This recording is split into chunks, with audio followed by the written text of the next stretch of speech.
Okay, so I'm working on this 2011 Chevrolet Silverado. It's 2500 HD. This is the driver's side rear, or the left rear. Just wanted to go over a few details about this. As you can see, the way I've got it set now, I've got the new pads in here with the new little spring tabs on the ends. And I did not take this bolt out or the caliper pin pivot bolt. I did not take these out on the top. I didn't take this one out on the bottom down there. I didn't take that one. I only took this one out right here. This one caliper pin bolt, I took it out. And then what I did is I just rotated this guy up like this. Okay. I slid the old brake pads. I slid them out from the bottom. Okay. I just pulled that old brake pad out and slid it out down because you're having a limited space up here, but it will be enough for you to get it out.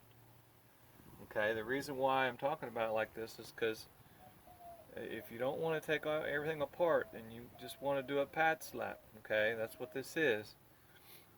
You don't have to take all that stuff off. And this bolt is difficult to get to because it's blocked by this, and this bolt here is very tight. The torque spec on this bolt here, the caliper bracket bolt, is 221 foot-pounds. The rear caliper pin bolt for the rear, I think it's 38, and the ones in the front are 74. But the pin in the back here, caliper pin, is about 38 foot-pounds. That's according to the book. It uses Loctite.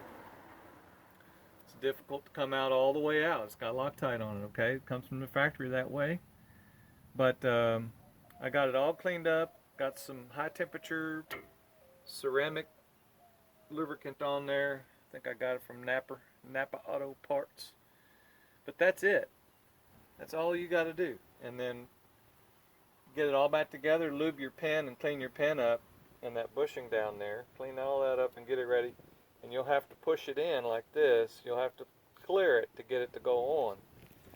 And you'll have to make sure that the pistons are pushed all the way in.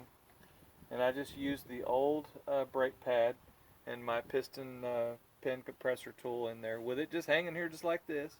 Worked just fine.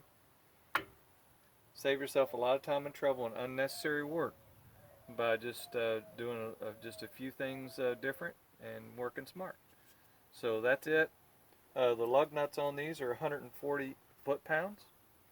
All these values I'm giving are foot-pounds. Hopefully I said it in foot-pounds, but just be aware. You know, you go messing around with these, you're going to have to do them at 221. So, but these caliper pin. The book says what it is. This is a caliper pin pivot pin, and this is the caliper bracket bolt. So, if you need to look it up and verify that, that's fine. But I did, and that's what you got to do when you're doing these kind of things. Do your homework. It keeps things simple and keeps you from worrying about doing it wrong. So I'm going to get this thing together and get it running.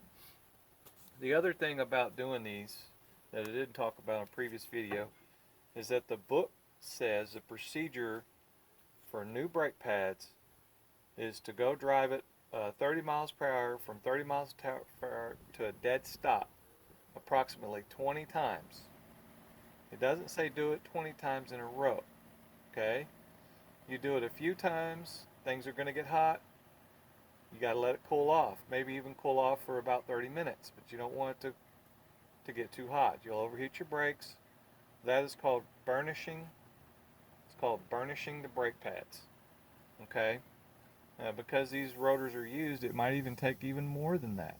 So the reason why you have to do that, especially on a bigger truck, 3/4 ton, stuff like that, is you're going to do the work for someone. In this case, they're going to go hook up a trailer to it, 20,000 pounds or whatever they're going to hook to it, and expect the brakes to work at peak performance, and they need to be ready to go when you give it to them. So that's it. That's all I'm going to say about that. Have a good day.